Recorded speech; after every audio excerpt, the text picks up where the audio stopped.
So good morning and good afternoon here in Ethiopia. And welcome to this. This is the 40th EthioLatinCoffee webinar. It's my pleasure to have all of you here today as we gather to explore the potential of coffee byproducts and learn from the innovative experience of Ethiopia, Colombia, and Honduras. We'll be having presentations from the three countries. So the theme of today's webinar is exploring the potential of coffee byproducts in Ethiopia, Colombia, and Honduras, highlighting a growing area of importance in the coffee industry. Coffee is more than just the bean, as you all know. Its byproducts, often seen as waste, hold tremendous value, both environmentally and economically. In a world that's moving towards sustainability and circular economies, leveraging coffee byproducts can transform agro-industries, enhance livelihoods, and contribute to sustainable development. So throughout the webinar, we'll hear from distinguished experts in Ethiopia, Colombia, and Honduras, who will share their knowledge and insights on the diverse ways coffee byproducts are being used to create new opportunities. These innovations not only contribute to a greener planet, but also promote economic empowerment, particularly for smallholder farmers and women in the coffee sector. The objective of today's webinar is to explore innovative use of coffee byproducts and their role in driving sustainability and economic growth, and to facilitate knowledge exchange between experts from Ethiopia, Colombia, and Honduras, encouraging collaboration across borders, and raising awareness of the untapped commercial and environmental potential of coffee byproducts in transforming the agro-industry. So before we begin, I would like to thank all our speakers, our interpreters, Elia, and participants for joining us. Your contributions make this platform a valuable space for learning and collaboration. So without further ado, let's dive into our first session. Thank you, and I hope you'll find this webinar insightful and inspiring. Now I'd like to invite our first speaker, Asai Alamayo. He's from Nature and Biodiversity Conservation Union of Ethiopia. He'll be taking us with the Ethiopian experience. Over to you, Asai. Okay, thank you, Mr. Alamu, and good morning and good afternoon from different countries, because in Ethiopia it's late afternoon. And I would like to thank the Austria team and Mr. Alamu for giving this opportunity for us. Then my name is Asai Alamayo, as was already introduced. I'm from Nabu, Ethiopia. Yes. Okay. Thank you.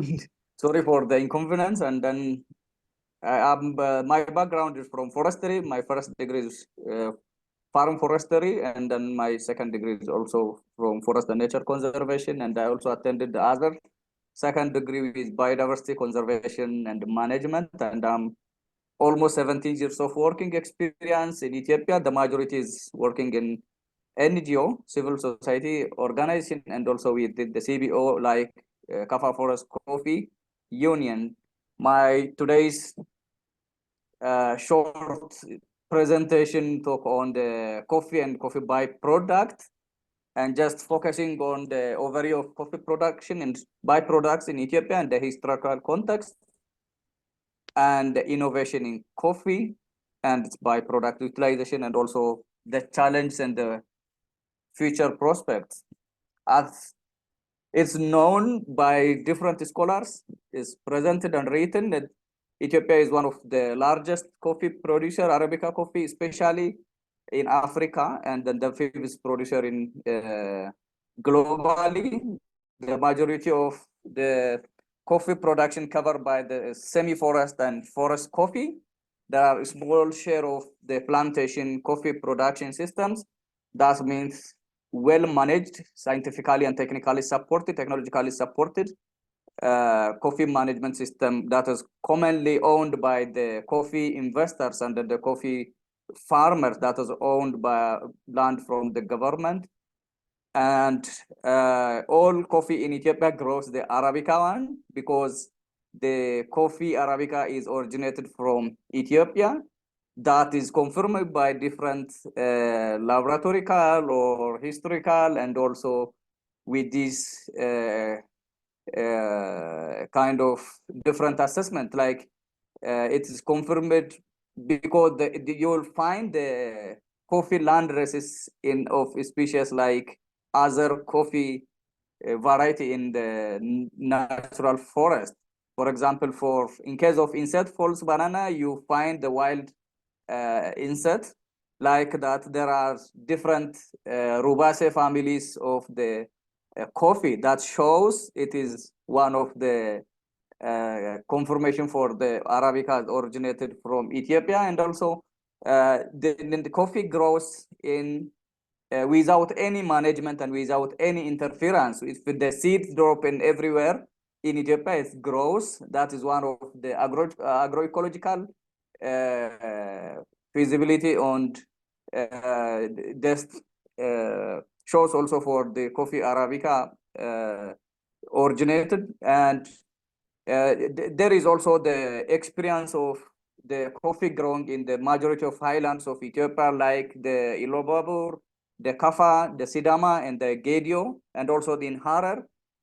And the coffee byproduct using like the wood, the pulp, and the mucilage, cascara is commonly experienced even with traditional systems.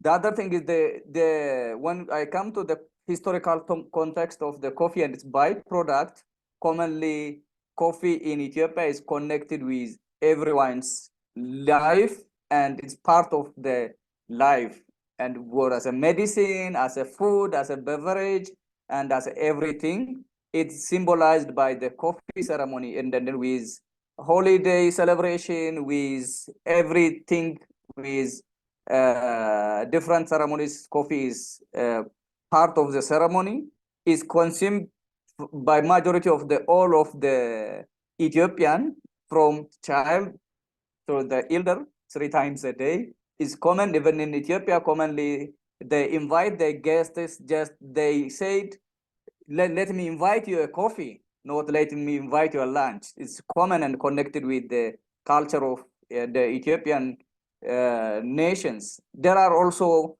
using of traditionally this coffee byproduct like coffee cascara, then they use as a kind of tea. And for example, in southwestern part, the cascara used as a tea, like ashro, they say it in local language.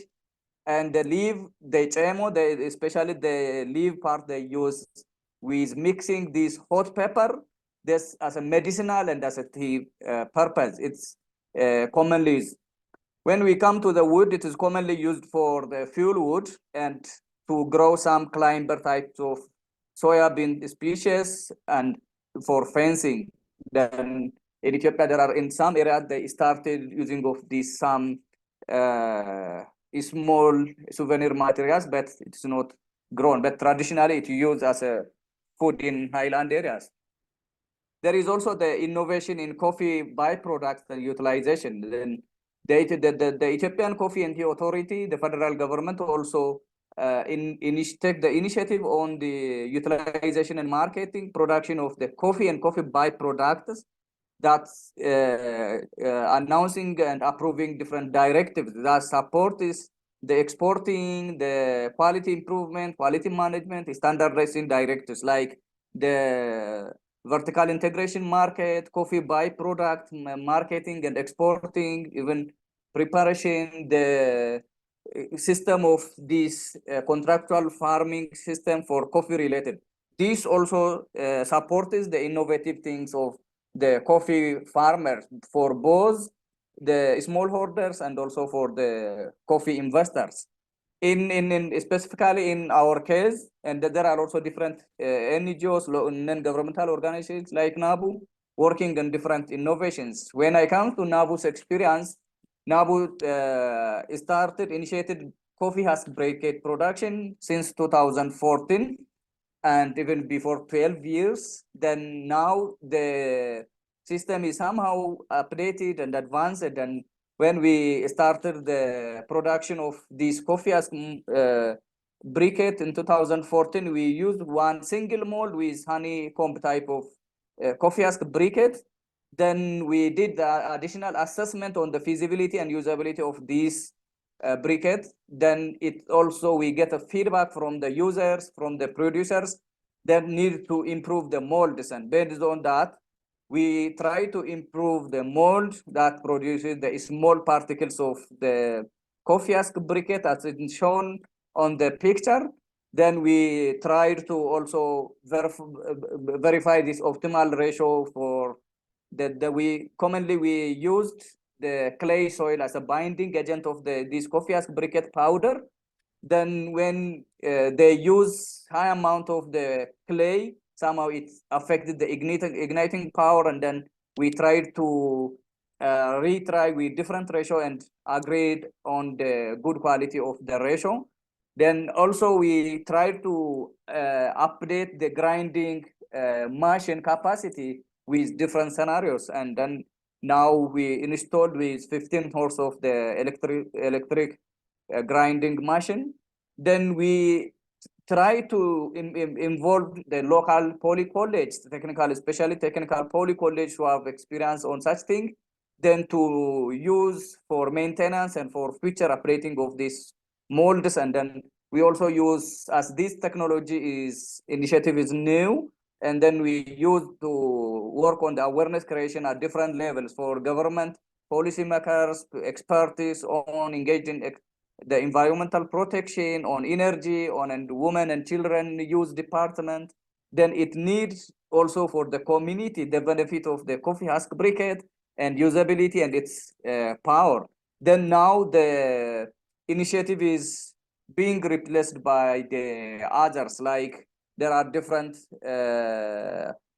like coffee investors and different initiatives like Red Plus, and the FRP projects are also trying to GIZ, even the GIZ energy team is also trying to update and upscale this production capacity, especially focusing on the technological advancement. And now the Red Plus project also supplied the updated machine for this production.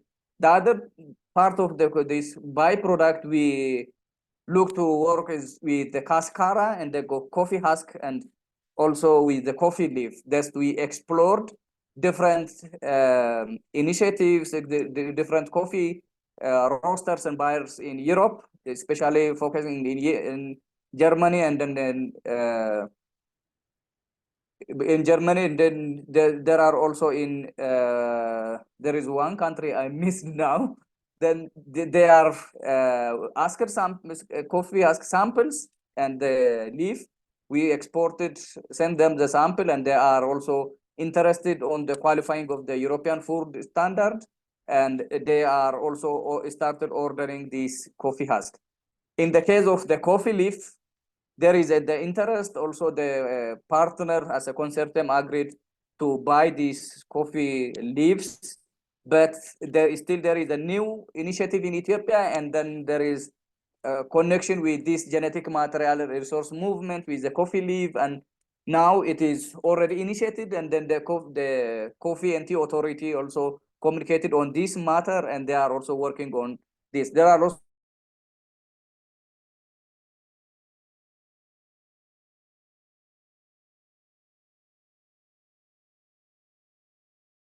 investors also try to work with this one. Europe for beverage, for tea, and for also cosmetic industry. Then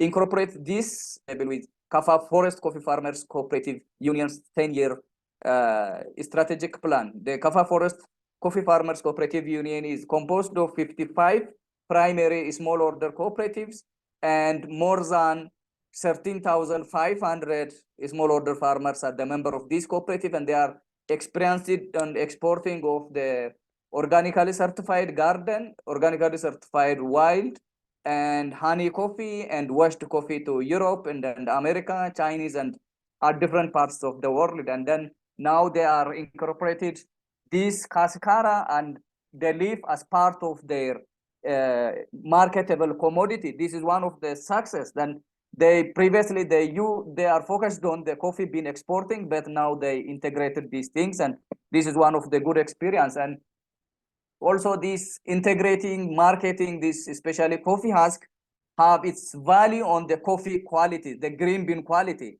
Once the coffee husk is marketable, the coffee husk needed and by the buyers are the red cherry. Then once the farmer collect the red cherry, they use proper drying, storage, and everything for the fulfilling of the European food standard and cosmetics industry standard. Then at the same time, it also improves the coffee quality and increase the exportable amount of the Ethiopian coffee.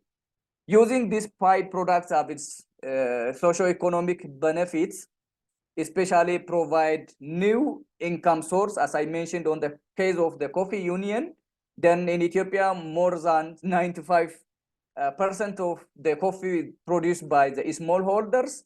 This is one of the challenge to even make a compliance for the new EUDR, the European Union Deforestation Free Production Regulation. Because of this, more than 5 million smallholder are producing the coffee. It's difficult to challenging to collect geolocation and working on the compliance. Then this using this cascara as a byproduct and marketing also improve the income of these smallholders. There is also potential for domestic and international markets. In Ethiopia, there is a potential with the little amount, but there is also the international market. This is also in health case and in energy, clean energy sector, that also its role. There is job creation, reduce our household energy costs, because even the Ethiopian government, this microeconomic amendment somehow planning to increase the cost of the electricity payment per kilowatt hour, and then this is one of the energy source for in future if it is upscale with different initiatives. The other is the economical impact. The environmental one is it reduces, as you see the pictures. This is a peel of coffee husk in the coffee union compound. Then commonly it's burned it openly, and then it is polluting the environment and adding the carbon dioxide to the atmosphere. If this changes to the renewable energy source, it also minimizes the environmental pollution. The other thing, if it is used as a organic fertilizer, it boosts the soil fertility and organic recycling, and it also improve the soil structure and texture. That also increase the water infiltration rate, and then that also use for soil moisture and also to increase the downstream water volume. This also somehow contribute to the deforestation minimization if this replaces the energy source comes from the biomass, especially from the wood and from different biomass energies. This also promote the efficient use of the energy, the eco-friendly. The challenge is it needs sometimes the specialized equipment and the advancement of technology. Commonly, these people are using their hand, then it needs full utilization of technology. If that is one of the challenge we faced, and the awareness gap limitation from the upper policymakers to the community side, because this is a new initiative. The cascara is exportable. It is new to work on it. Also, the technological advancement and also using this coffee husk briquette is one of needs the awareness at the local broader community. There is in the future there is a potential for the utilization of the coffee husk as a briquette and also cascara as exportable for the cosmetics and for these beverage and tea industries. In the future, there is the potential, as also known in the coffee in the futurity of the coffee prospect with this climate change. The southwestern forest block is one of the area. The coffee Arabica will be grown, and there is a potential of the market and also the potential of suitable environment for the coffee production. This is all about. Thank you. Thank you. Thanks so much, Asai, for your insightful presentation. It was very interesting. Now I will open the floor for question and answers. Then we'll go to the next presentation. If there are any questions from the participants, please raise your hand. Then I will allow you to talk, or you can write your questions in the question and answer area or in the chat. Are there any questions for Asai?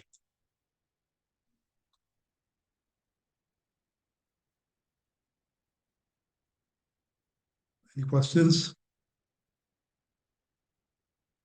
So let me ask you, Asai, one question I have is, which types of coffee byproducts have been the most successful in generating economic value or promoting sustainability within your region or within the cooperatives that you talked about?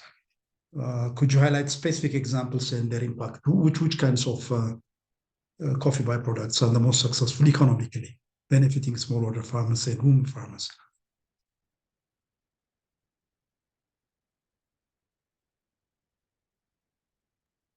The cascara or the husk is highly appreciated by the local people because it have two things. One is for production of this local coffee husk briquette energy as an energy source, and also as a composting, and also as for the cascara exporting of the as beverage and then tea, and also for the cosmetics industry, if it is, especially if it is prepared with the good high quality of coffee, then there is interest from the different European buyers on this coffee husk thing. That also plays, as mentioned, on the quality of the green coffee bean, because the cascara for the beverage and cosmetics needed the red matured cherry. That plays a crucial role on the increasing the volume of the export of coffee and also the price because of the quality. If the coffee is high quality produced, it also maximizes the coffee price to bargain with international markets. This is highly economically benefiting the community. Of course, the leaf part have also its impact, but there are different arguments from the coffee experts. Commonly, the coffee, once the coffee tree comes to older one, it needs to be stamped and rejuvenating.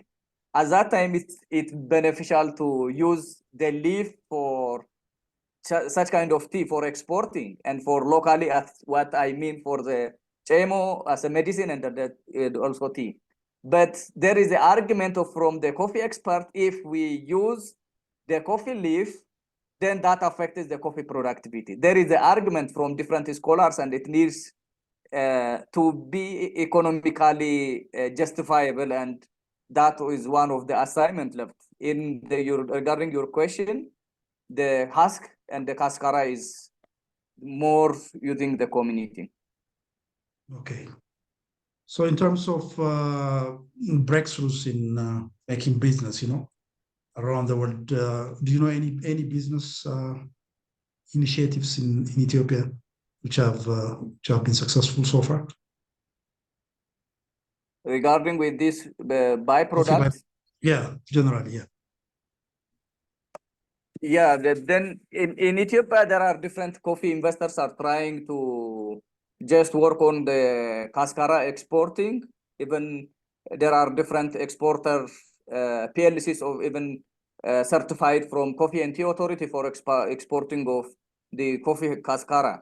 Then, for example, in southwestern part, there are one coffee exporter group of peoples. They are certified from the Coffee and Tea Authority. There are also around Jimma and Limmu, there are one investor are started exporting such things, and there are also in around Sidama, there are one lady coffee investor are trying to exporting this. There are different initiatives, but it needs to improve on the quality and fulfilling of the European food standard. Thank you. Thanks so much. I think I have one question from Dr. Zanaba. How are the customers for briquettes from Coffee Husk? Is it who are the customers? Okay. Who are the customers for briquettes from Coffee Husk? Is it for local consumptions only or for domestic market? To Addis and other big cities? That's a Yeah, question. then we try to introduce this initiative within the regional center and with this with the compound of the Kafa Forest Coffee Farmers Cooperative Union. As I mentioned, there are high pile of the coffee husk in the unions in district because they are collecting coffee from 13,500 smallholder farmers, and we installed the machine there, and we organized in the group of youths and women with the government responsible organization. And for now there are the potential markets in the town. We used house to house awareness creation with free distribution for checking of this coffee husk briquette. We reached more than 500,000 houses. We also used informal local women's idder in Ethiopia.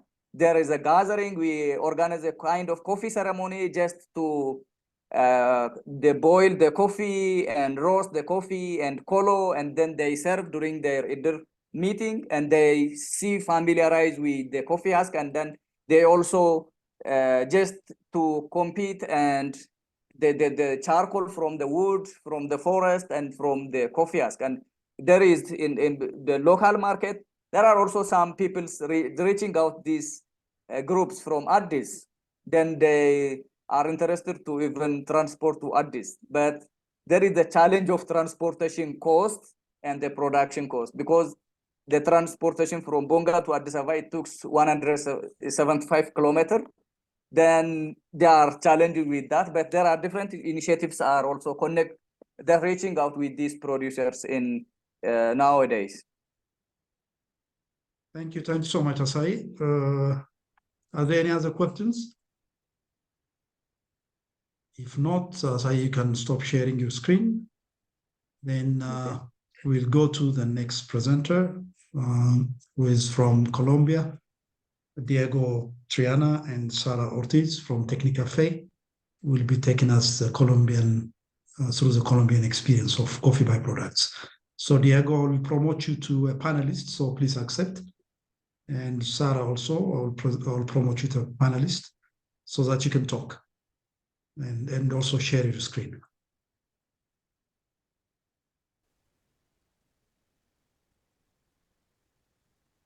Can you confirm that you can see my presentation? Yes, we can see it. First of all, I'd like to thank you for this invitation to this important webinar. It's very important to be part of this relevant initiative regarding coffee byproducts utilization. We will be here, Sara Ortiz, which is an industrial microbiologist. And I'd like you to add Andres Martinez and give access as a panelist, because he's also going to present. Yes, after that. And he will talk during part of the presentation. So if you can make him a panelist. So if you don't know EthioLatinCoffee, it's a technological park of innovation that is in Colombia in the Cauca Park district. The main objective is to improve the coffee culture with innovation. Therefore, coffee byproducts, it's really relevant for us, and it's also a challenge that we have within EthioLatinCoffee.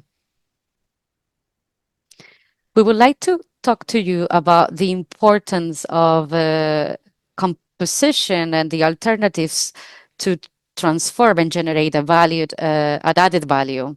We will focus on the utilization of the cherry to create coffee byproducts. and how we are going to transform this cherry into tea type products and baking products, as well as flour. Something that we think is very important, it's to produce also edible mushrooms from coffee in order to guarantee a food security at a national and global level. We always like to start talking about the context, and we like to tell you how much are we utilizing the coffee plant, how much do we think we use from the coffee plant. Sometimes we assume that our coffee utilization is about like 20 or 30% of the biomass of the plant. But when we do this assessment, we can realize that we only use a 5% of the coffee biomass. So the coffee plant is only used to prepare the coffee drink. So 95% of the other biomass produced by the plant, like leaves, twigs, stem, roots, fruits, and flowers, are not utilized, and we disregard them. So at best, we use it as a organic fertilizer, or at words we throw them and they become a soil or water pollutant because we throw them away. So therefore, for us, for EthioLatinCoffee, this is a challenge. We need to utilize in a better way the biomass coming from the coffee plant. This can be transformed into an environment solution as well as into a new income stream. We can generate added value. It can be a solution for food security, especially for our coffee farmers at an international level. The challenges that we need to face are oriented to create new research, development, and innovation processes to create new products. We need to develop technology to create these new processes. And these technologies, either they're basic or complex, this will depend on how far do we gonna get with this processes of generating a new value. So we need to enhance the coffee value chain, adding value by reducing the environmental impacts created by the coffee farm, and we need to boost new businesses and enhance coffee businesses with these coffee byproducts. Our coffee industry cannot be only focused on utilizing the coffee bean. We can focus in another coffee byproduct. We need to have a bigger scale, a bigger context to utilize this plant and create new processes. Generally, the coffee plant can be utilized in many different ways. We can use the flowers, the steams. Normally, we are focused on using the coffee cherry, but we can also use the twigs, the wood, especially during the post-harvesting process. After this harvesting process, we can use the cherry husk. We can do it, we can do a dry processing or wet processing. Normally, we're focused on using the coffee bean, that it's going to be roasted and obtaining the coffee drink. This process will generate different coffee byproducts like parchment and silver skin. And at the end of the process, the brewing coffee process, we get a big volume of spent coffee grounds. This this is something that we call borra in our country, the spent coffee grounds, and then normally it's a big residual. Regarding the chemical composition of the coffee byproducts,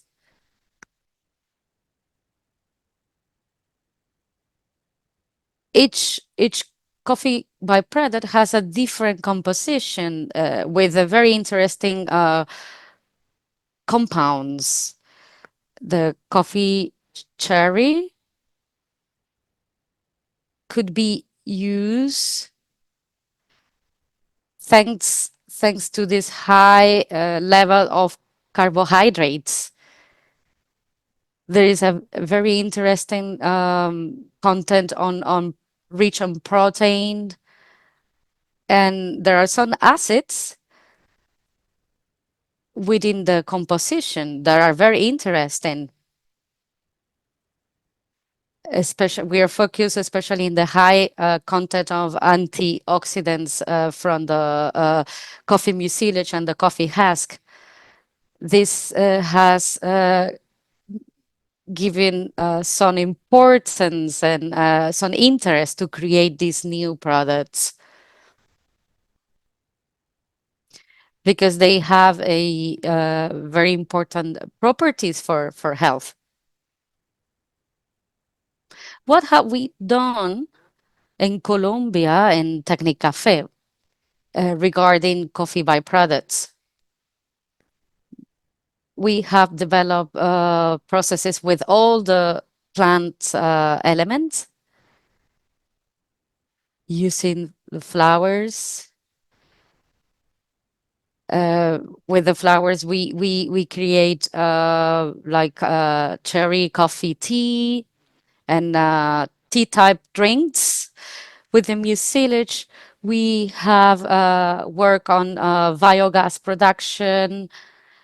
And in Colombia, our research center, EthioLatinCoffee, they have conducted research about bioethanol.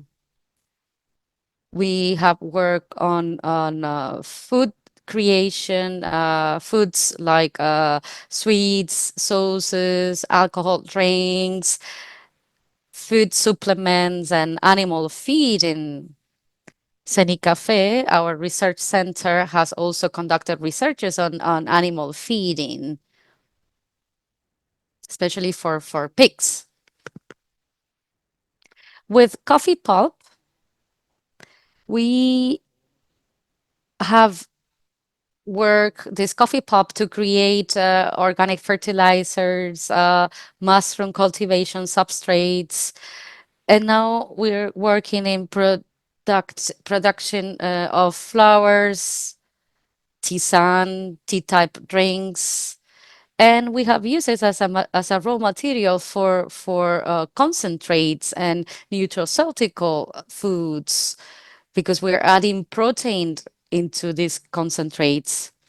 With parchment, with coffee parchment, we have used it to produce tea-type drinks, liquors, alcohol drinks, or like fancy drinks that made by baristas. Also as a dietary supplement. And with the spent coffee grounds, we have used it as a fiber source for food to cultivate mushrooms, bioplastics, etc.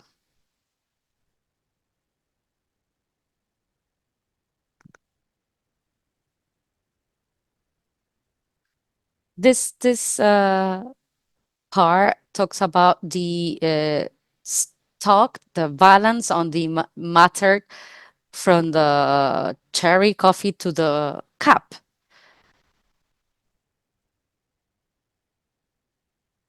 Sometimes we're not conscious of how much matter or raw material we have from a kilo of cherry coffee that we harvest in a conventional process up to the final process, up to the brewing coffee.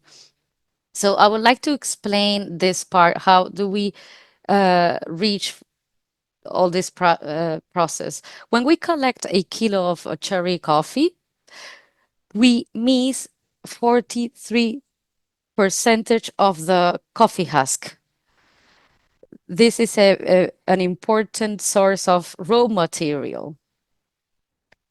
After this process, we get the pulped coffee that we will use it for a fermented process.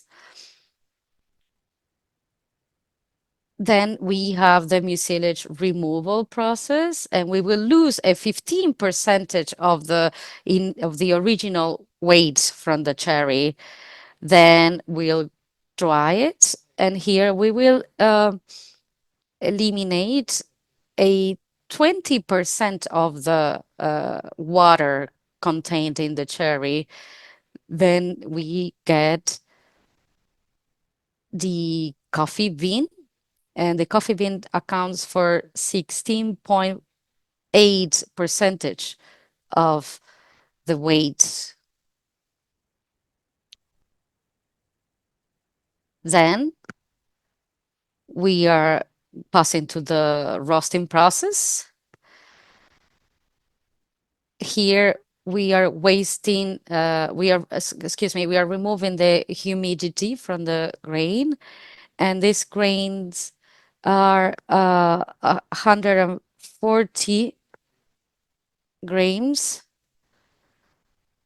And this is what we get from the beginning up to having this process. It's a 14.1%, 141 grams. Then at the end of the process with the coffee drink, we have about a 2.8% of the original weight of the coffee cherry, that it was the first step of the process. So if we look at this process, we are wasting a lot of material. Only processing coffee, we have many products that can be marketized. So we need to create new processes of research and innovation to add value to this raw material so that we can have a new income for our coffee farmers. Which coffee byproducts are we working on EthioLatinCoffee? Now we're going to talk about our products. We will talk about the infusions or tea drinks, the production of flour from coffee husk, as well as the production of edible mushrooms using different parts from the coffee plant.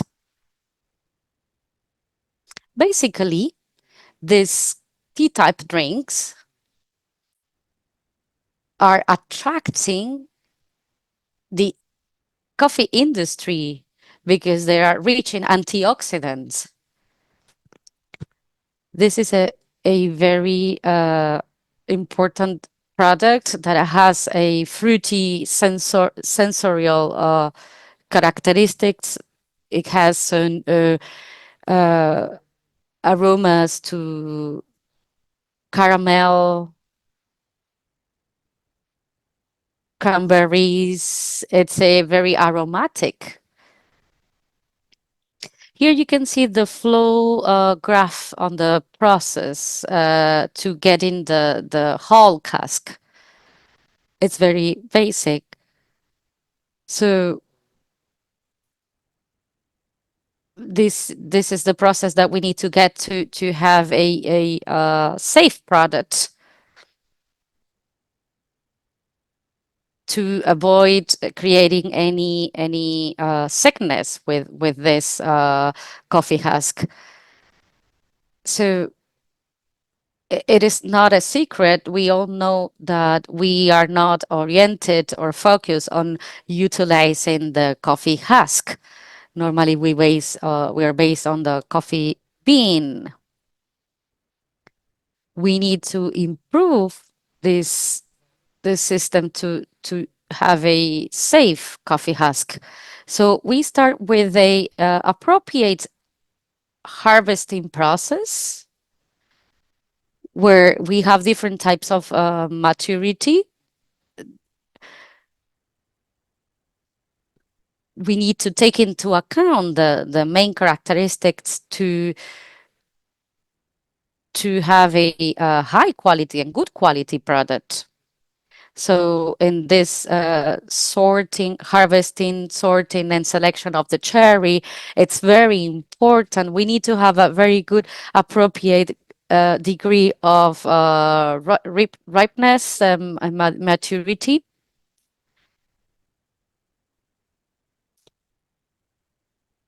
It is very important to wash and disinfect the cherry. We can do it.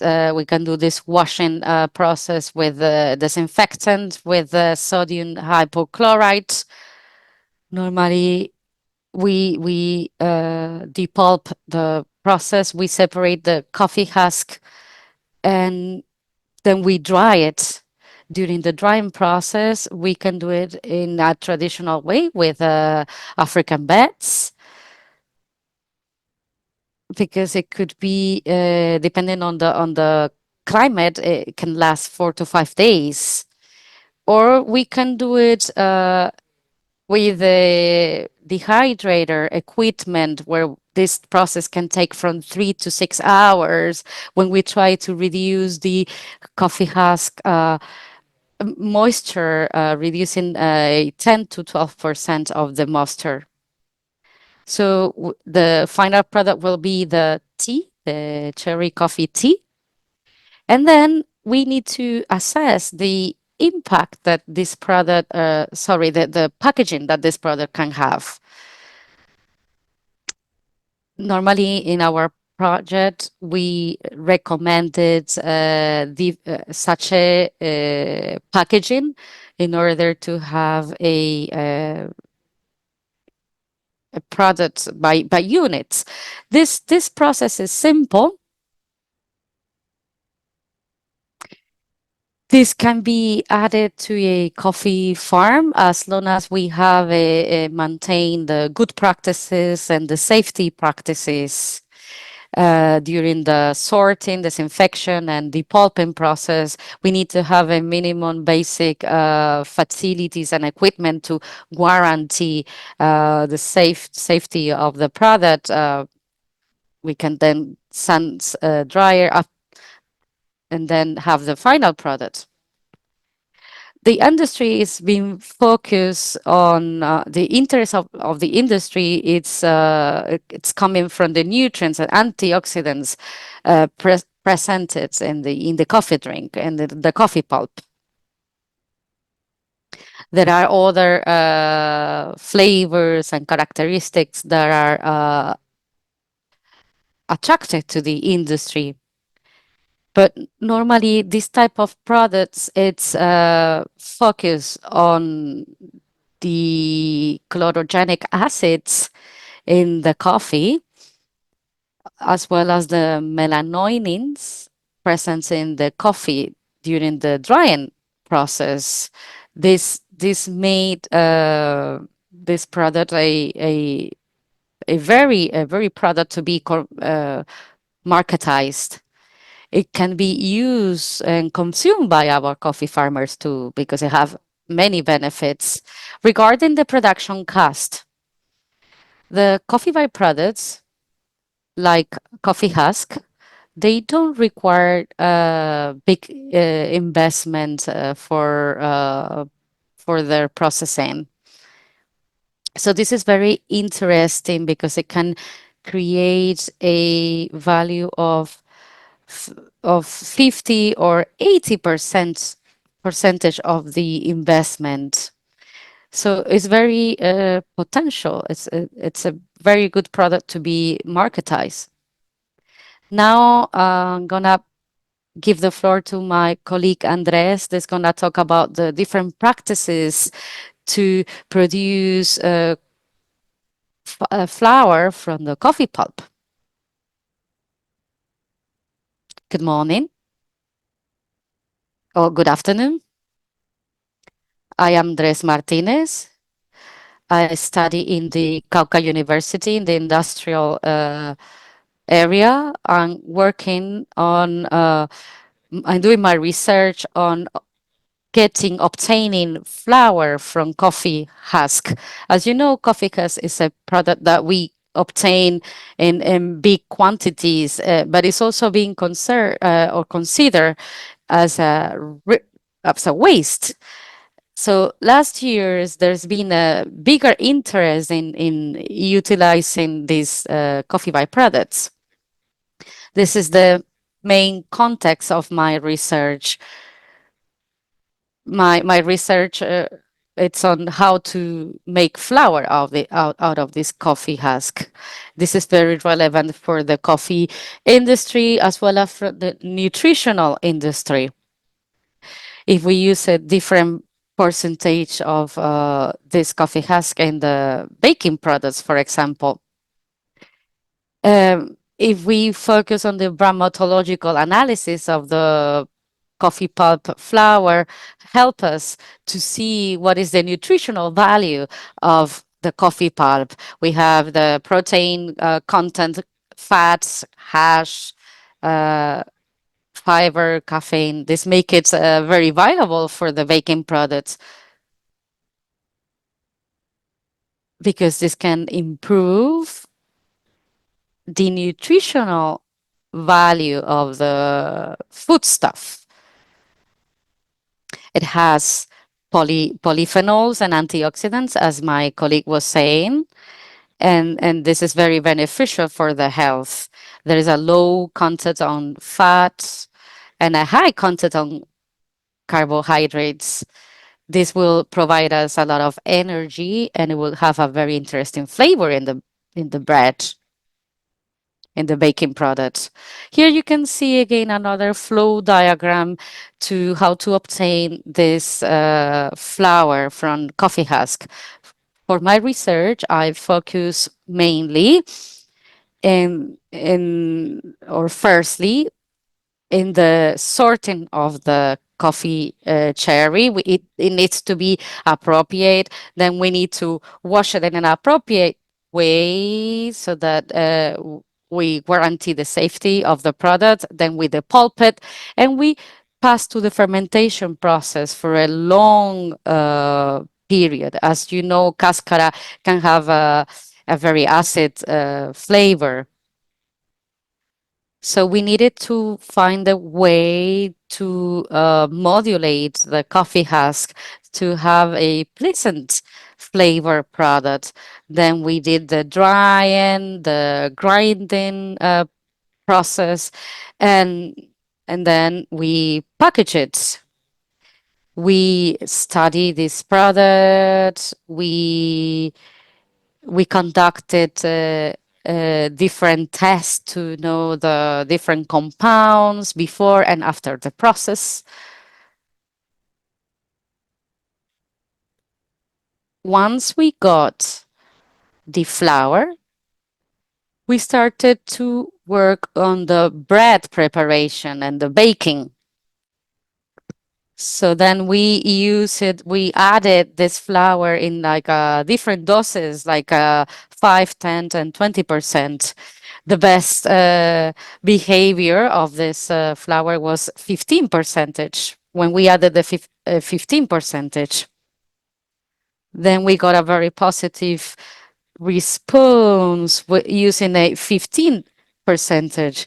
With a higher percentage, it didn't give us a very positive result because this coffee husk will make this bread product a bit drier and will make it not being uniform. Then we started preparing the dough, mixing, kneading of the dough. We got the dough as it is, and then we ferment it, we bake it, we let it still, and then we got the final product, which was a bread, a bun. Here you can see some of the baking products that we got with the first trials, with the first positive trials. And then in the next slide,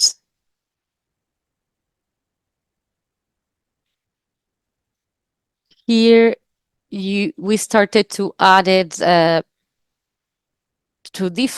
add this flour to different products like biscuits, bread.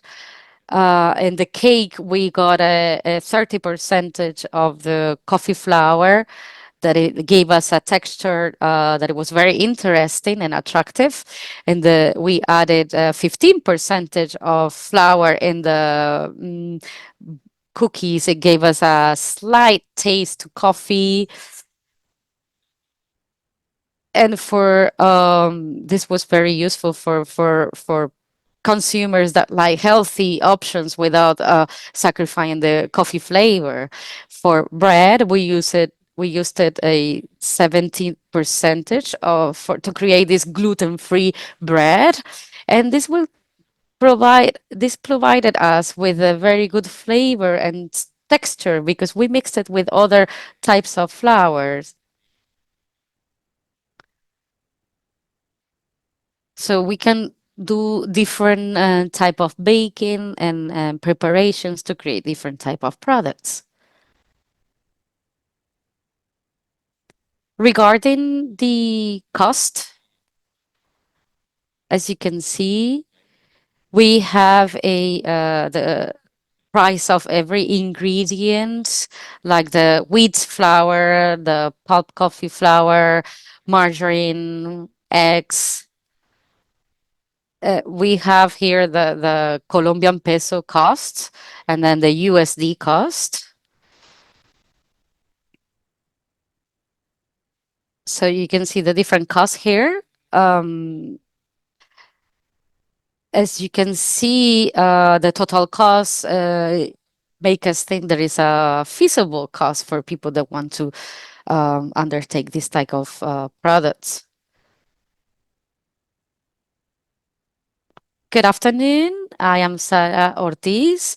I am microbiologist, industrial microbiologist in EthioLatinCoffee, and I'd like to present you the other part, the creation of edible mushrooms from coffee byproducts like spent coffee grounds, parchment can be used to create mushrooms because they can decompose the products, transforming them into food. This is a very way to use these weights, creating a high nutritional product. It's very economic and very feasible for the coffee farmers. So some of the advantages is to reduce the environmental impact, creates high value products, and it has a very good cost, very economic cost to produce it. There are some challenges in the production because we need to adjust different pH, the pH to improve the mushroom cultivation. And we need to be very careful because these substrates can be polluted, and we need to control the temperature and the moisture. the substrates that we can use have different performance depending the type of fungi that we're gonna use.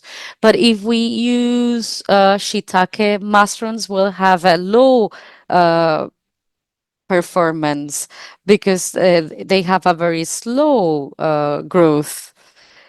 If we use different species, we will have a higher performance, like a 80%, depending on the different types of substrates that we use. When preparing the substrate, we need to take into account all these things. To obtain the edible mushrooms, we need to acquire the seed, depending on the type of mushroom that we want to produce.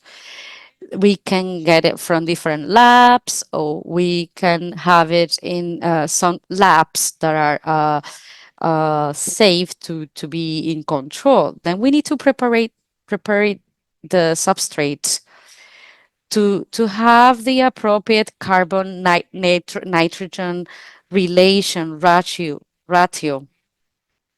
We can do the sterilization of the substrate with the anaerobic fermentation or a heat treatment to eliminate the pathogens that can grow in these substrates. Then we go to the inoculation stage, where we seed that we have prepared will be added to the substrate, and the relation will be a 3%. Then we pass to the incubation period or stage, and here you can see different duration period for different mushrooms. The Platurus is like 20 to 25 days, and shiitake will take 30 to 50 days to grow because very slow. Then in our fruiting stage, we have a higher amount of moisture, and we need to water it to keep the moisture. For shiitake, this will take 5 to 7 days. In Pleurotus, 3 to 5 days. For shiitake, it will take like a month or a month and a half. So the post-harvesting managing, we need to do the cleaning, selection, and classification of the mushroom, and we need to pack it in biodegradable containers, and we need to keep the cooling system to keep them. And the final product, it's a high nutritious food with a very good characteristics to be eaten, to be consumed. In the next slides, we will see. Please, Diego, can you go to the next slide?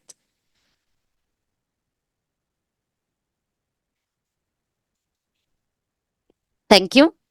Here we can see different Pleurotus strains, Ostreatus, Pulmoratus, and Sajor. They all need in a specific conditions of temperature and humidity for them to grow. They have different light requirements so that it has a better performance. It's very important to know very well the stream that we're using and to know the conditions that are required to get a better production. In the next slide, we can see how is the mycelial growing of this fungi with different treatments, where we are mixing different substrates. So this shows how important it is to analyze how these substrates can be mixed with the agricultural waste that we have in our farm in order to have a better yield. And so here we can see the mycelial growing. And in the 3.2 treatment, we found we used 50% of coffee pulp and 50% of white Bolaina sawdust. This is number 2, sorry. And in the last treatment, we only use coffee pulp. So when using different substrates, we found a higher performance. During the productive process, we have the incubation stage, and the first photo, the left photo, up left, we have this substrates stored in a very clean way. We need to have an appropriate air exchange so that the fungi can breathe. Then we have the fruiting stage, and lately we have the harvesting stage. It's a process that we can do at a small scale for consumers at a household, but we can also use it at a more bigger scale for coffee farmers. Thank you so much for your attention. Thank you. Thanks so much, Diego, Sarah, and Andres for your insightful and detailed presentation about coffee product utilization in Colombia. I now will open the floor for questions, if there are any questions for Diego or Sarah or Andres. Any questions? I don't see questions in the chat, questions in the Q&A. Are there any questions? Okay, let me ask a question. Either of you can respond to this one. Are there any government policies or incentives that have supported the use of coffee byproducts in your country, in Colombia?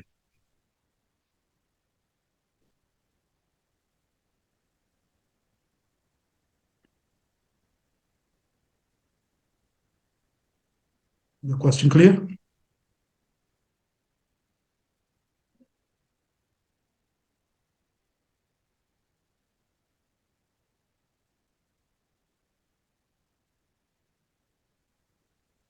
No, Celia. Can you hear me? Yes, yes, yes. I have repeated the question. Yeah. Okay, all right.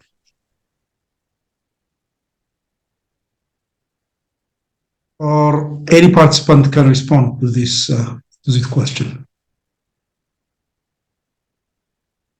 You can raise your hand so that I can allow you to talk.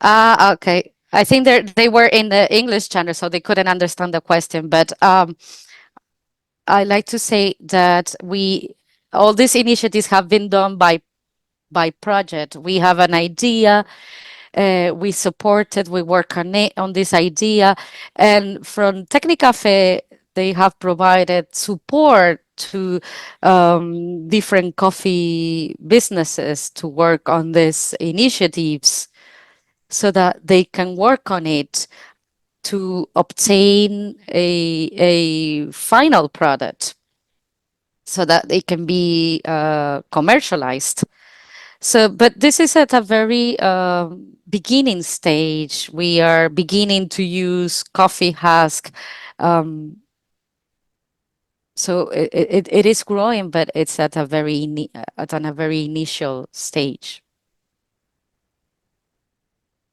Yeah, my question was like, do you have any government policies or incentives to support coffee byproducts in your country? Do you know any government policy? I mean, does the government support in terms of policies, or does the government give any incentives for the utilization of coffee byproducts in Colombia?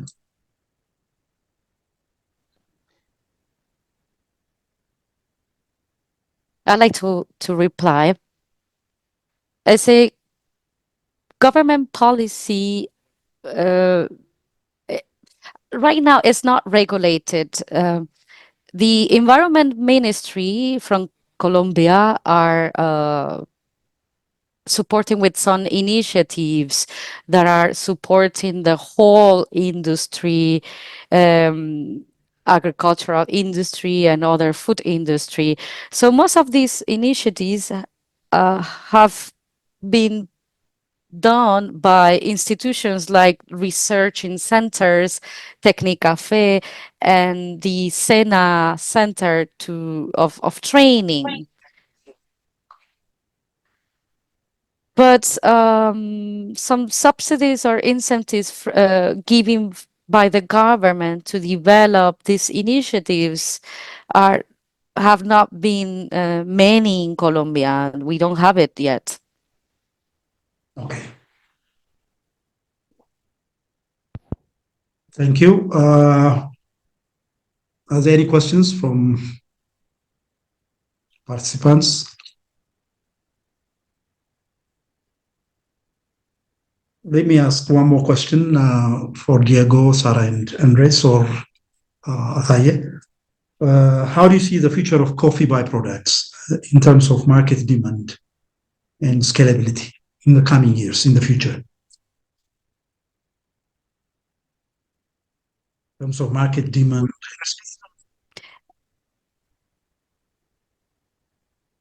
We can see that there's a big potential in the coffee byproducts, since these products they should have a more advanced development process. They should be more competitive to be marketized. We have been producing coffee for many years. We are very advanced producing coffee. We are used to producing just a coffee drink, but there's a lot of ignorance and there's no awareness on what can we do with this coffee byproduct. So we need research on this topic to generate innovation. Once we have the research, we will have these products entering the market in a very effective way. Thank you. Thank you so much, Diego, Sarah, and Andres, for response. Thank you. I can see Asaye's hand. Asaye? Yeah, thank you. It is very potential in the future. Let me talk in different corner. Let me see. In Ethiopian case, this inorganic fertilizer, the cost is higher than what we are experiencing, and then the farmers are not only the farmers, even the Ethiopian government are just initiating this using the organic fertilizer, and one of the future potential is using this coffee husk as organic fertilizer is one future potential. Maybe it will be marketable, not only used at a local. The other thing there is in Ethiopia, as you see, the coffee production and productivity, even the area coverage is and increased year to year, and that shows also promises that there is a high potential of these coffee byproducts for all the leaf, the cascara, and the coffee husk for the briquette production. As I mentioned, the cascara, there is the potential in European and in Austrian market, and that is one window, and that also even initiates the Ethiopian government to earn the foreign currency, and then as one of the export commodity, then the coffee is one of the leading the Ethiopia's foreign currency revenue, and the cascara is one of the next one in the future. Even locally, there is the potential for the consumption as a alternative energy source. As you see, the wood charcoal production is somehow difficult, and then it have also the environmental impact. Then the renewable energy source for the future, this Kaskar coffee as briquette, and also for the lifting, there is still potential for the maximization of this coffee productivity. It needs to rejuvenating, stamping the older the coffee tree. Then also it is potential for the market and even local consumption and for local market. There is huge potential, and Ethiopia is one of the gifts with its agricultural advancement and agroecological feasibility for the coffee cultivation. There is future potential, and the Ethiopian government coffee and tea authority is working on that. The improvement of different policies, the strategies, and the directives on that especially supported the coffee investors and the small holder farmers. There is big, huge potential in the future market. Thank you. Thank you. Thanks so much, Asai. Thank you for your detailed explanation. And now we go to our next presenter, Ruben Soto. He's from Honduras, BioFortune Group. Ruben, over to you, please. Share your slides. Yes. Thank you so much, Alemu, for the invitation. Good morning, everyone in Honduras and in Colombia.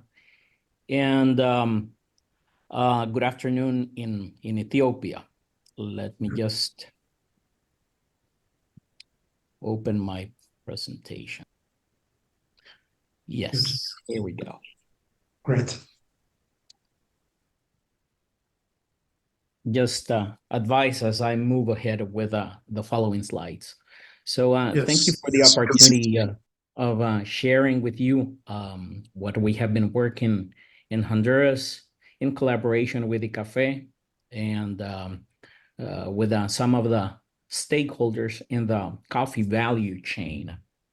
We believe that the only way in which the coffee industry, the coffee farming, the coffee farmers will be able to thrive in a very competitive world, the only way in which we can do it is through disruptive innovation and attending the market aspects and the market needs of consumers. Consumer needs are changing day by day, week by week, month by month, and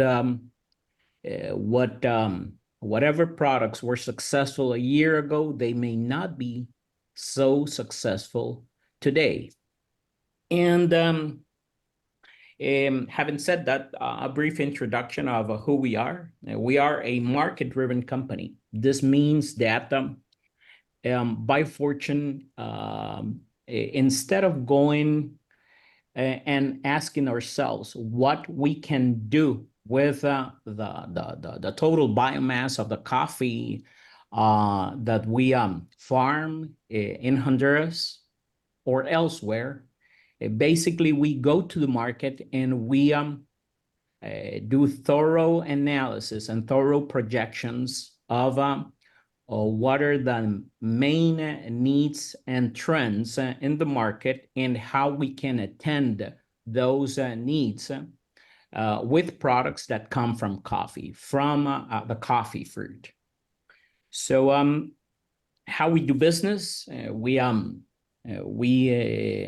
have designed and have in place basically pre and post harvest tactics, a matrix composed of carbon smart agriculture. This means that the whole matrix is composed of several elements under which we practice precision agriculture in our farms. We collect vast amounts of data in order to analyze how we can improve productivity from the plant perspective, from the pre-harvest perspective. We practice organic fertilization. We practice science and technology-driven operations under which we protect our microbiota, we protect our water sources, and we protect and have in place extensive reforestation programs in our farms. And with regards to the post-harvest measures, this is where I think that the three presentations will find common ground. We do believe in circularity. This means that we need to take into account every single component of the coffee fruit. It means that we need to think about the 100 pounds, the 1,000 pounds of coffee cherries, instead of thinking just on the coffee bean. The only way in which we can develop sustainable and profitable operations is by using 100% of the coffee cherry.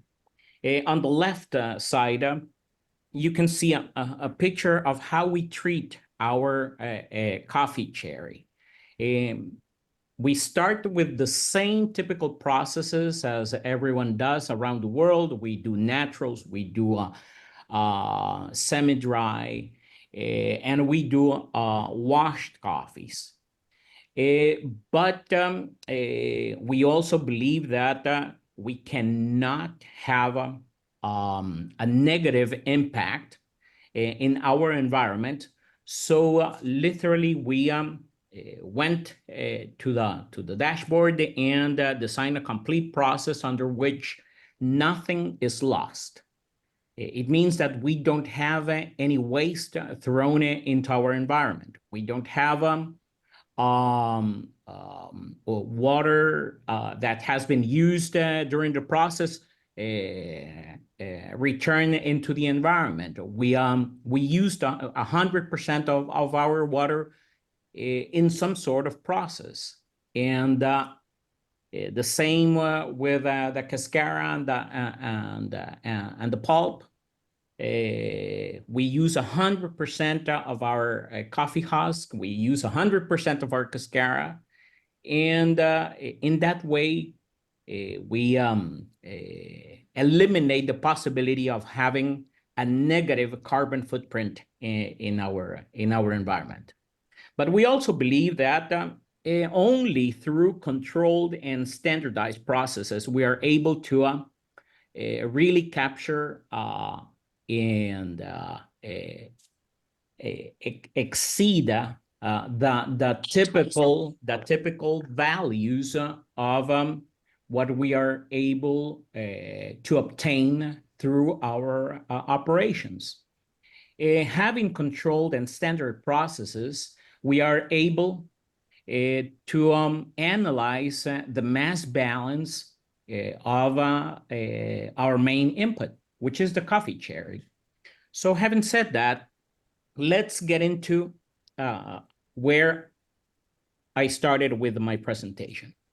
Every single decision that we make in our processes, we take them from a market-driven perspective. This means that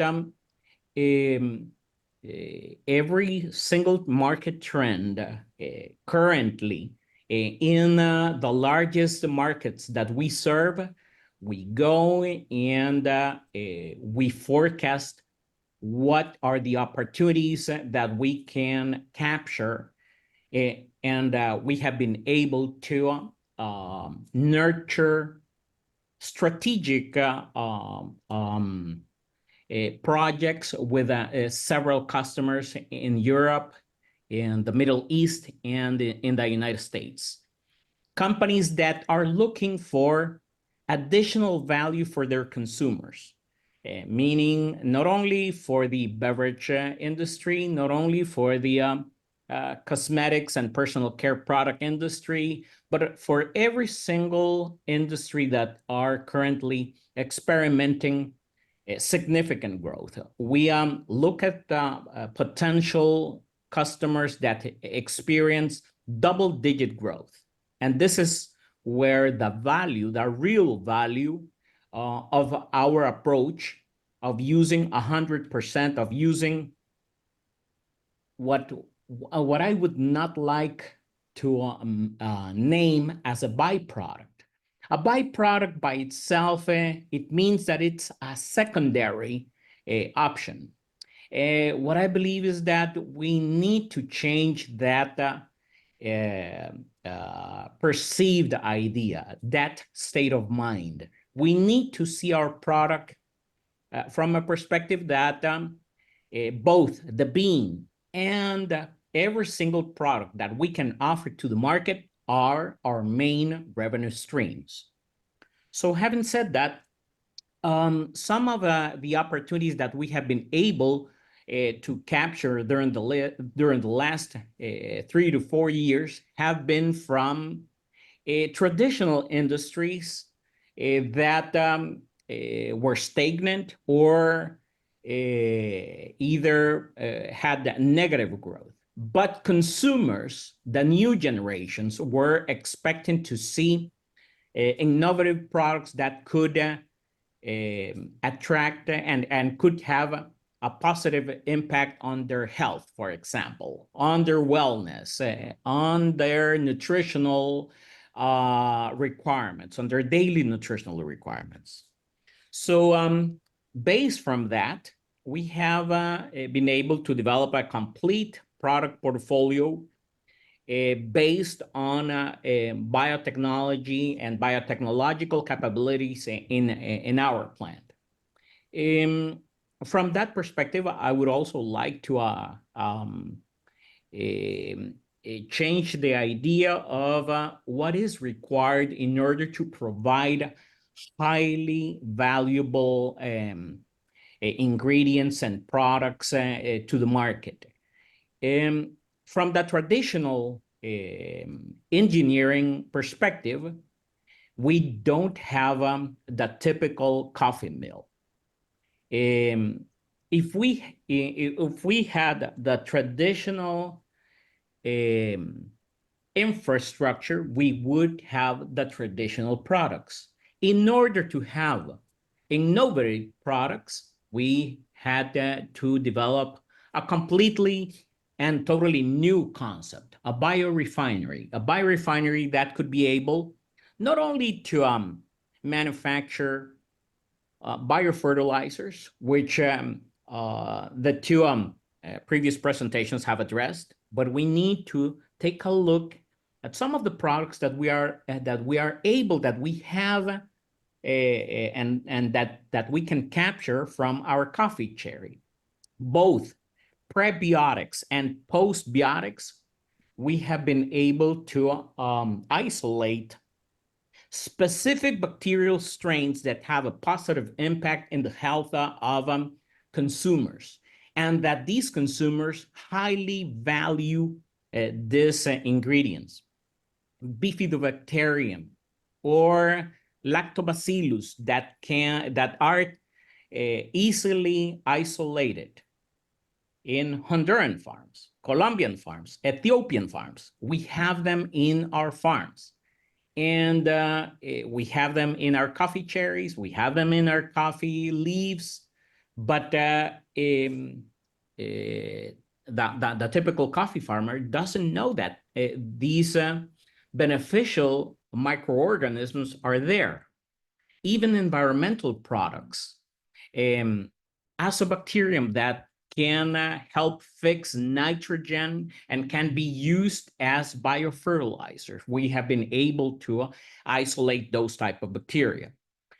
On the upcycled and functional food products, we have a broad portfolio of products going from dried, fermented, powdered, and we have entered during the last 18 months on the concentrates due to the introduction of a vacuum evaporation line, which is a state-of-the-art piece of technology that enables us to develop new products that are currently in high demand in the market. I'm not talking about the future. I'm not talking about in the next 3 years, or in the next 5 years, or in the next 10 years. I'm talking today. Products that have margins above 50%. And I'm going to repeat that figure, above 50%. Typically, we do not see these margins on the traditional coffee production, energizing beverages. We have entered into a collaboration agreement with a US-based company that has launched a complete beverage product portfolio, including our cascara fruit antioxidant concentrate. And let me also stop there and elaborate a little bit on that. Consumers don't really understand the difference between the coffee bean and the coffee cascara. But what they do understand, and what they are focused on capturing, is the impact, the wellness, the benefits that they can obtain if they consume a specific product. And this is something really, something very important that we need to understand, because this is the only way in which we can have products that are highly valuable. And what I mean, and what I'm saying highly valuable, let's look at prices. Powdered cascara. Some of you are already selling and commercializing in some of your markets some of these dried cascara, powdered dried cascara. Typically, you may obtain between $2 to $5 per pound. That's around $10 per kilo. With a concentrate, with a cascara concentrate, high in bricks, and with the process that we have been able to develop at our facilities, we get 10 times that value. I'm going to repeat again that figure, 10 times that figure. And there is already a market that is demanding this concentrate, that is highly demanding this concentrate, not only because of the flavor, but because of the benefits that the Colombian team elaborated and described in a very extensive way. And finally, on the nutraceutical and bioactive market, we have been able to capture market share and market participation with customers on the pharma, on the personal care, specifically with hair care products. The coffee cascara concentrate that we have been able to formulate, we have been able to position it in one of the largest cosmetic and personal care hubs in the world, in California. Just the market of California, it represents a market of around $10 billion in personal care products. Finally, the ingredients in the food and in the beverage industry. Currently, our cascara concentrate is on trials with two of the largest breweries in the eastern part of the United States, with, again, a product that is valued at $100 a gallon. That price, that value does make a differential in any operation. But what I've seen from my experience is that the lack of technological knowledge, the lack of infrastructure, the lack of science behind some of our developments, the lack of research, enough research, leaves us with an industry that leaves value on the table.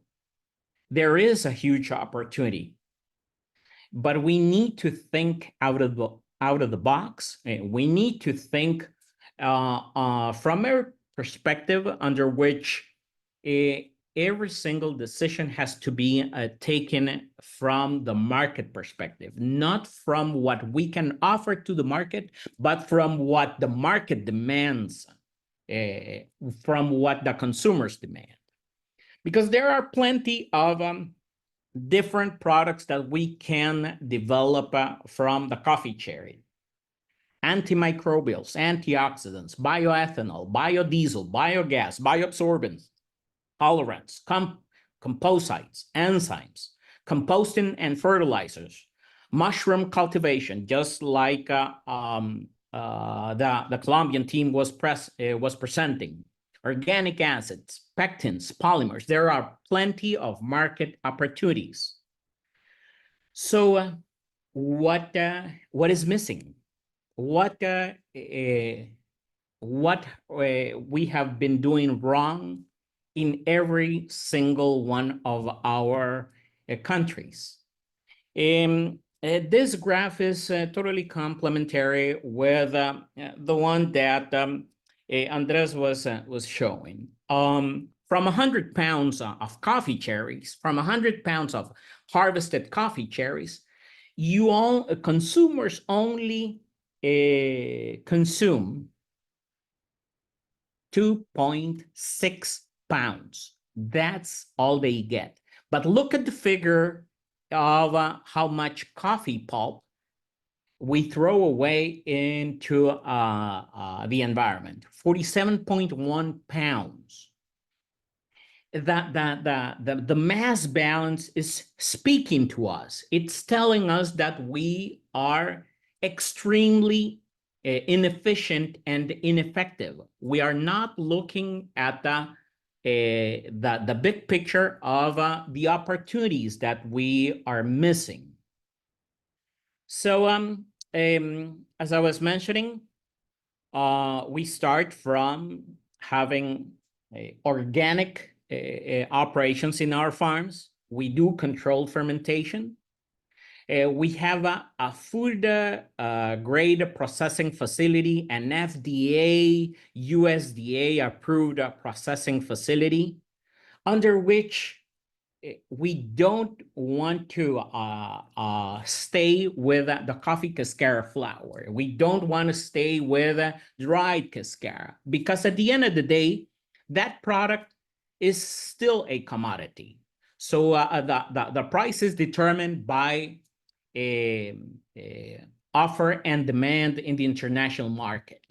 We strive to provide highly valuable products, differentiated products, specialized products.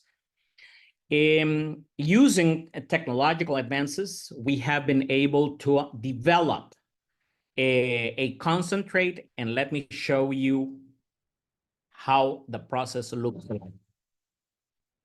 That's a vacuum evaporation line based in Honduras. It doesn't look like any coffee mill that you will look in anywhere else in the world. The product is never touched by human hands. Everything is stainless steel. Everything is done in that big vacuum chamber, under controlled conditions, controlled temperature, low temperature. At 25 Celsius, we are able to concentrate product.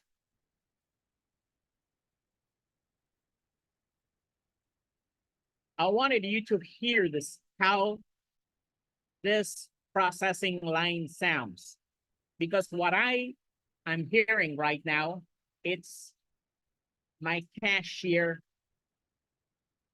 and the dollars entering into our accounts. What we have been able to develop has been, for example, on the left, this is the product that a US company has launched in the US. It has several natural ingredients supplied by coffee farmers in Honduras. We sell them lemongrass concentrate, hibiscus concentrate, passion fruit concentrate, products that come from coffee farms. And the secret ingredient in every single one of these beverages is coffee cascara concentrate. The hair care product that you're looking on the middle and on the right side, it's basically the product that a Los Angeles company has launched successfully into a market. If you ask me, what is the margin of a product as this one? 300%. 300%. 300. Those are the margins on these products. And most recently, just yesterday, I was looking at an article published in a coffee industry website where a large name holder in the industry is launching a coffee liquid concentrate. But the cold brew coffee and the coffee cascara concentrates are products that we need to look at from the coffee farming perspective with science and technology. We are already on these markets. Our perspective has been business as usual versus disruptive innovation. Business as usual, it looks like the pictures on the top. Disruptive innovation looks like the pictures on the bottom. There's a huge difference. If we want to change the livelihoods of 26 million coffee farmers around the world, the only way in which we can do it is by boosting productivity. And productivity defined by profitability. Having a margin. I don't know how are the margins in Ethiopia or in Colombia. But in Honduras, the typical coffee cooperatives operate with an operating margin of around 5% a year. That is not enough. That barely covers expenses and does not create wealth and wellness among our coffee farmers. Thank you so much. Thank you. Thanks so much, Ruben, for a very interesting presentation from a business perspective. It was very interesting. Thanks so much for that. Now I open the floor for question and any comments for Ruben, please. Any questions? Raise your hand. Asaye, you have raised your hand. Please go ahead. Okay. Thank you, Ruben.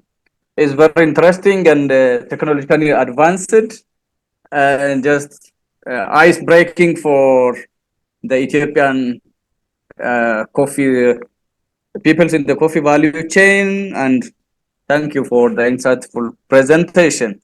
Then just I have some questions of clarification questions, like then on the slide, the fourth slide, I see the coffee plantation or the coffee farm. Then of course in Ethiopia the coffee grows fully under shade, and because it's the Arabica coffee and commonly without this irrigation. But in your case, I think it's the irrigation based, and some of the pictures show the coffee growing without shade. And either do you have the experience or the market potential to EU countries? If yes, how you are planning to comply with this new European Union deforestation-free regulation? And that is one of the challenge in our case for the readiness. Then just I need the clarification of such things. Thank you.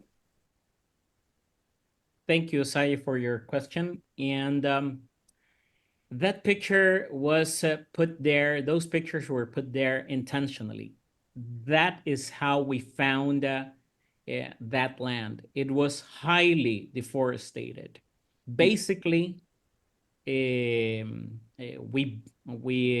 acquired that land in 2015. Those pictures are 10 years old. And when we acquired that land, almost 100% of the forest was gone. Let me share with you on an additional picture how our farms look like. All our 100% of our farms are under shade. We started from there. We started having highly deforested areas, but we started farming 5,000 trees per year, 10,000 trees per year. Currently, we have over 60% shade in our farms.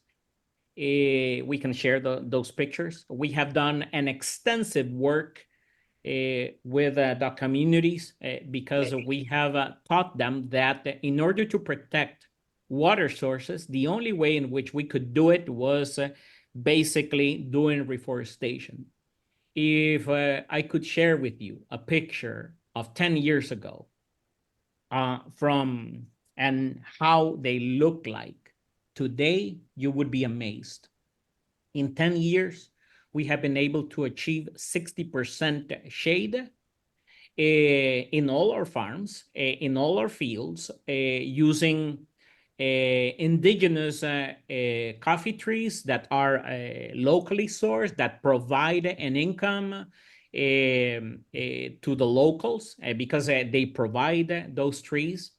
Starting from fruit trees, mangoes, passion fruit trees, everything that you can think of. We have done a work in order to reforestate and protect our farms. We understand that in order to fight not only climate change, but in order to secure, as I was mentioning, water sources, the only way in which you can do it is by doing reforestation. I don't know if you have experienced that in Ethiopia, but in Honduras, there are certain areas that were deforested because of the wood supply. But now in our farms, I think that you would be amazed with the pictures that I can share. Masai, I think. Thank you. Thank you. All right. Okay. Ruben, I have one question. If a small business in Ethiopia or around the world is looking to start a business based on coffee byproducts, where should they begin, and what advice would you offer to ensure a successful launch? What kind of coffee products for a small business? From a small coffee farming perspective, I would highly recommend a saying that I think that you also know it in Ethiopia. The strength of the many is larger than the strength of the few. Working together as a group with let's not say one single coffee farmer, but 10, not 10 coffee farmers, but 100, not 100 coffee farmers, but let's say 1,000 coffee farmers.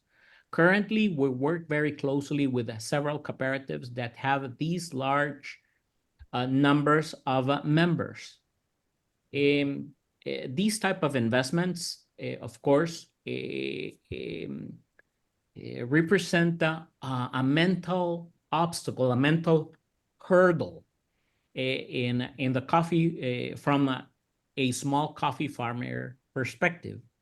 But if you develop a hub and spoke approach, a main processing operation that can serve not one, but many coffee farmers, you will have a significant and huge impact.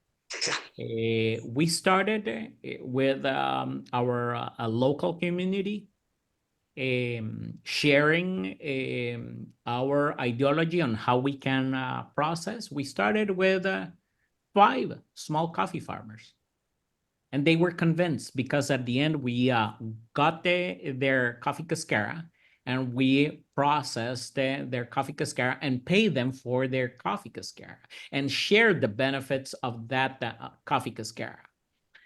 I would start with having environmental and food safe practices. Environmental practices, like I was mentioning, practicing reforestation, not using herbicides or pesticides that doom and that limit the potential of using 100% of your coffee cherry. And I would also the third measure that a small coffee farmer is having a clean water source.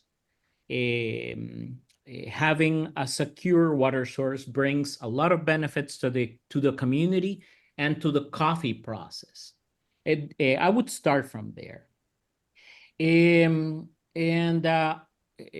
Just like Tecnicafe in Colombia or Biofortune in Honduras, I would invite you, Alemu and Asai.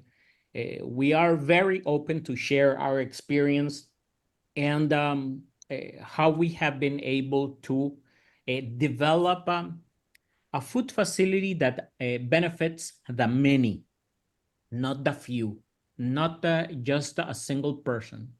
We need to think about the common benefit. In Spanish, we say el bien común. We need to take that approach, the common benefit. Thank you. Thanks so much, Roman. We are now 5:06. We have 4 minutes to end this session. Are there any questions? Any more questions?